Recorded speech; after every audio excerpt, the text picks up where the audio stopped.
ಸಿಬ್ಬಂದಿ ಬಸ್ ಸಂಚಾರ ನಿಲ್ಲಿಸೋದು ಫಿಕ್ಸಾ? ಸರ್ಕಾರಕ್ಕೆ ಸಾರಿಗೆ ನೌಕರರು ಕೊಟ್ಟ ಡೆಡ್ ಲೈನ್ ಅಂತ್ಯವಾಗತ್ತಾ? ಸಾರಿಗೆ ಸಿಬ್ಬಂದಿ ಬಸ್ ಸಂಚಾರ ನಿಲ್ಲಿಸೋದು ಫಿಕ್ಸಾ? ಹಾಗಾದ್ರೆ ಸರ್ಕಾರಕ್ಕೆ ಸಾರಿಗೆ ನೌಕರರು ಕೊಟ್ಟಂತಹ ಡೆಡ್ ಲೈನ್ ಅಂತ್ಯಗೊಳ್ಳತ್ತಾ? 1272 ಕೋಟಿ ಅರಿಯರ್ಸ್ಗೆ ಒಪ್ಪದಂತಹ ಸಾರಿಗೆ ಸಿಬ್ಬಂದಿ ತೀವ್ರ ಸ್ವರೂಪ ಪಡೆದುಕೊಳ್ಳುತ್ತಾ ಇದೆ ಸಾರಿಗೆಯ ಪ್ರತಿಭಟನೆ.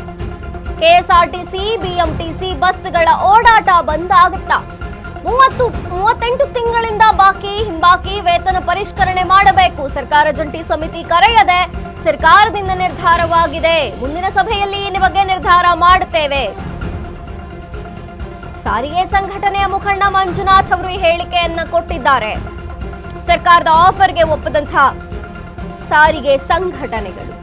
ಕೆಎಸ್ಆರ್ಟಿಸಿ ಎನ್ಡಿ ಸಂಧಾನ ಸಭೆ ವಿಫಲ, ಮುಂದುವರೆದಿದೆ ಸರ್ಕಾರ ವರ್ಸಸ್ ಸಾರಿಗೆ ಸಿಬ್ಬಂದಿಯ ಸಮರ. ಫ್ರೀಡಂ ಪಾರ್ಕ್ನಿಂದ ತೆರಳಿದ ಕೆಎಸ್ಆರ್ಟಿಸಿ ಎಂಡಿ ಅಕ್ರಮ್ ಪಾಷಾ.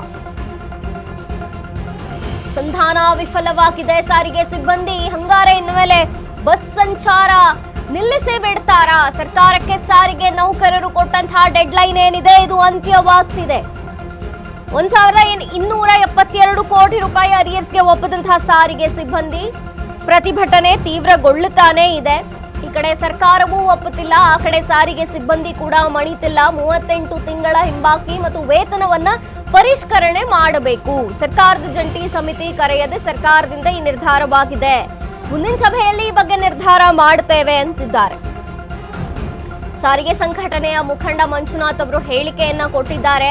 ಸರ್ಕಾರದ ಆಫರ್ಗೆ ಸಾರಿಗೆಯ ಸಂಘಟನೆಗಳು ಒಪ್ಪುತ್ತಿಲ್ಲ. ಕೆಎಸ್ಆರ್ಟಿಸಿ ಎಂಡಿ ಸಂಧಾನ ವಿಫಲವಾಗಿದೆ. ಮುಂದುವರೆದಿದೆ ಸರ್ಕಾರ ವರ್ಸಸ್ ಸಾರಿಗೆಯ ಸಿಬ್ಬಂದಿ ಸಮರ. ಹಂಗಾರೆ ನಾಳೆಯಿಂದ ಬಸ್ಸುಗಳು ಇರೋದಿಲ್ವಾ? ಈ ಸಂಜೆಯಿಂದಲೇ ಬಸ್ಸುಗಳನ್ನ ನಿಲ್ಲಿಸಿ ಬಿಡ್ತಾರಾ? ಏನಿದೆ ಮುಂದಿನ ನಡೆ ಅನ್ನುವಂಥದ್ದು. ಯಾಕಂದ್ರೆ ಈ ಕಡೆ ಸರ್ಕಾರವೂ ಮಣಿತಿಲ್ಲ, ಆ ಕಡೆ ಸಾರಿಗೆ ಸಿಬ್ಬಂದಿಗಳು ಕೂಡ ಒಪ್ಪುತ್ತಾ ಇಲ್ಲ. ಸರ್ಕಾರ ಕೊಟ್ಟಂತಹ ಆಫರ್ನ ಇವರು ನಿರಾಕರಿಸಿದ್ದಾರೆ. 1272 ಕೋಟಿ ಅರಿಯರ್ಸ್ಗೆ ಒಪ್ಪದಂತಹ ಸಾರಿಗೆ ಸಿಬ್ಬಂದಿ ತೀವ್ರ ಸ್ವರೂಪವನ್ನ ಪಡೆದುಕೊಳ್ಳುತ್ತಿದೆ ಪ್ರತಿಭಟನೆ. ಆ ನಿರ್ಧಾರವನ್ನ ಮುಖಂಡರು ಮಾತನಾಡಬೇಕಾದ್ರೆ ಹೇಳ್ತಾ ಇದ್ರು, ಏಕಪಕ್ಷೀಯ ಅದು ಅಕ್ರಮ್ ಪಾಷಾ ಬಂದ ಮೇಲೆ ಏಕಪಕ್ಷೀಯ ಅಂದ್ರು. ಅದು ತಪ್ಪು. ಯಾಕಂದ್ರೆ ಇಂಥ ಏಕಪಕ್ಷೀಯ ಆದೇಶ 1988 ಇಂದ ಬರ್ತಾ ಇದೆ.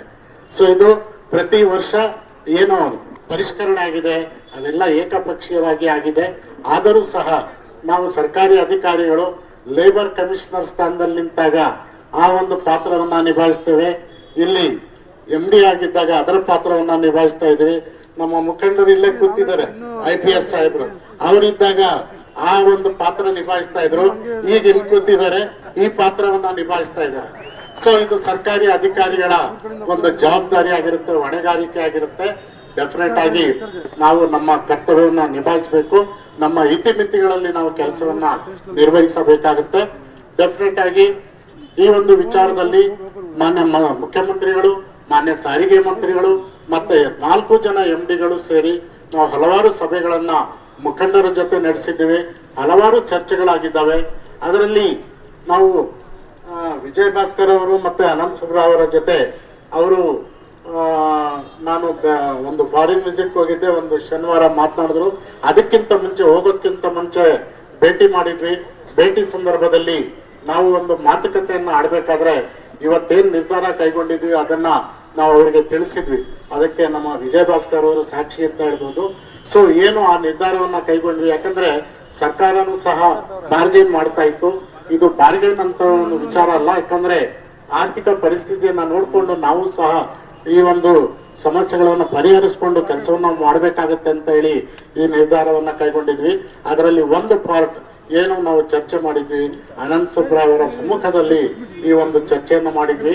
ಅದನ್ನ ಸಾಕಾರಗೊಳಿಸಿದರೆ ಉಳಿದಂತೆ ಸರ್ಕಾರವು ತನ್ನ ಬಾಗಿಲನ್ನ ತೆರೆದಿದೆ. ಮುಖಂಡರು ಮಾತನಾಡಬೇಕಾದ್ರೆ ಹೇಳ್ತಾ ಇದ್ರು, ಏಕಪಕ್ಷೀಯ ಅದು ಅಕ್ರಮ್ ಪಾಷಾ ಬಂದ ಮೇಲೆ ಏಕಪಕ್ಷೀಯ ಅಂದ್ರು. ಮುಂದಿನ ಸಭೆಯಲ್ಲಿ ಈ ಬಗ್ಗೆ ನಿರ್ಧಾರ ಮಾಡ್ತೇವೆ. ಸಾರಿಗೆ ಸಂಘಟನೆ ಮುಖಂಡ ಮಂಜುನಾಥ್ ಅವರ ಹೇಳಿಕೆಯನ್ನ ಕೊಟ್ಟಿದ್ದಾರೆ. ಸರ್ಕಾರದ ಆಫರ್ಗೆ ಒಪ್ಪುತ್ತಿಲ್ಲ ಸಾರಿಗೆ ಸಂಘಟನೆಗಳು ಕೂಡ. ರಾಜ್ಯ ಸರ್ಕಾರ ವರ್ಸಸ್ ಸಾರಿಗೆ ಸಿಬ್ಬಂದಿ ಎನ್ನುವಂತಾಗಿದೆ. ಸಂಧಾನವೂ ಕೂಡ ಇಲ್ಲಿ ವಿಫಲವಾಗಿರುವಂಥದ್ದು. ಮುಂದೆ ಏನಾಗುತ್ತೆ ನಡೆ ಸರ್ಕಾರ ವರ್ಸಸ್ ಸಾರಿಗೆ ಸಿಬ್ಬಂದಿಯ ಸಮರ ಅನ್ನೋದನ್ನ ಕಾದು ನೋಡಬೇಕಿದೆ. ಫ್ರೀಡಂ ಪಾರ್ಕ್ನಿಂದ ತೆರಳಿದಂತಹ KSRTCಯ ಸಿಬ್ಬಂದಿ MDA ಏನು ಜೊತೆ ಒಂದು ಸಂಧಾನ ಆಗಬೇಕಿತ್ತು, ಆದರೆ ಅದು ವಿಫಲಗೊಂಡಿದೆ. ಈಗ ಸಂಧಾನ ಪ್ರತಿಭಟನಾ ನಿರತರು ಸಾರಿಗೆ ನೌಕರರ ಜೊತೆಗೆ ಚರ್ಚೆ ಆಗಬೇಕಿದೆ. ಸರ್ಕಾರದ ಆದೇಶ ಏನಿದೆ ಅದಕ್ಕೆ ಸಾರಿಗೆ ನೌಕರರು ಒಪ್ಪುತ್ತಾ ಇಲ್ಲ. ಜೊತೆಗೆ ಎಲ್ಲ ಸಾರಿಗೆ ಸಂಘಟನೆಗಳು ಕೂಡ ತೀವ್ರವಾದಂತಹ ಪ್ರತಿರೋಧವನ್ನು ವ್ಯಕ್ತಪಡಿಸ್ತಾ ಇದೆ.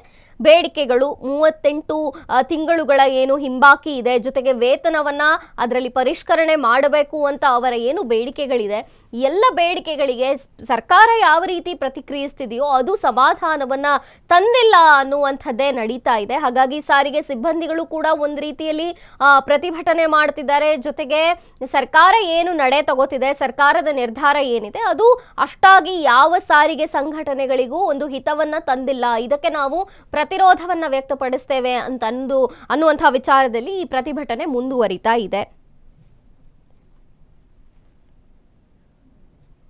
ಬಾರ್ಗೇನ್ ಮಾಡ್ತಾ ಇತ್ತು. ಇದು ಬಾರ್ಗೇನ್ ಅಂತ ಒಂದು ವಿಚಾರ ಅಲ್ಲ. ಯಾಕಂದ್ರೆ ಆರ್ಥಿಕ ಪರಿಸ್ಥಿತಿಯನ್ನ ನೋಡ್ಕೊಂಡು ನಾವು ಸಹ ಈ ಒಂದು ಸಮಸ್ಯೆಗಳನ್ನು ಪರಿಹರಿಸಿಕೊಂಡು ಕೆಲಸವನ್ನ ಮಾಡಬೇಕಾಗತ್ತೆ ಅಂತ ಹೇಳಿ ಈ ನಿರ್ಧಾರವನ್ನ ಕೈಗೊಂಡಿದ್ವಿ. ಅದರಲ್ಲಿ ಒಂದು ಪಾರ್ಟ್ ಏನು ನಾವು ಚರ್ಚೆ ಮಾಡಿದ್ವಿ, ಅನಂತ್ ಸುಬ್ರಾಯ್ ಅವರ ಸಮ್ಮುಖದಲ್ಲಿ